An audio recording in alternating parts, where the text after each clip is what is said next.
नमस्कार, आप देख रहे हैं एसपीएन 9 न्यूज में हूं आपके साथ दीपक गुप्ता। घाटशिला उपचुनाव में राष्ट्रीय जनतांत्रिक गठबंधन के घटक दल के रूप में आजसू पार्टी की भी परीक्षा होगी।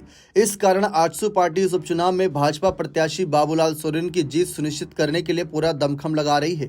कोल्हान प्रमंडल के आजसू नेता सहित स्वयं पार्टी प्रमुख सुदेश महतो वहां चुनाव प्रचार कर रहे हैं। बीजेपी को उम्मीद है कि आजसू का वहां जितना भी जनाधार है उसका लाभ उसके प्रत्याशी को मिले।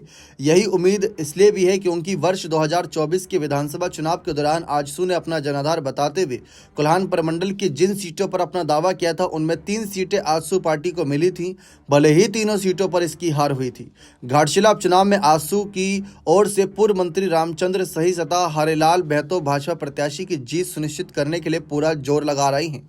पिछले साल ही हुए विधानसभा चुनाव में एनडीए गठबंधन से दोनों नेता क्रमश जगुसलाई और विधानसभा सीट तथा ईचागढ़ से प्रत्याशी थे।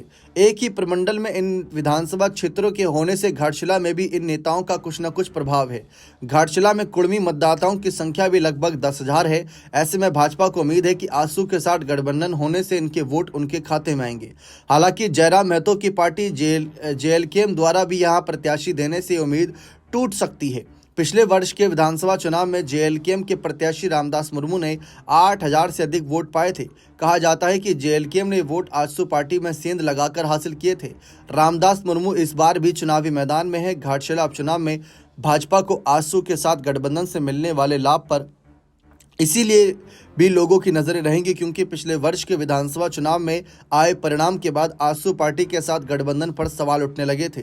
चर्चा तो यहां तक हो रही थी इस उपचुनाव में कि बीजेपी जयराम महतो की पार्टी के साथ हाथ मिला सकती है, लेकिन अंत में इन सवालों पर विराम तब लगा जब बीजेपी ने अपना प्रत्याशी बाबूलाल सोरेन को बनाया और साथ ही साथ गठबंधन में चुनाव लड़ने का फैसला किया था।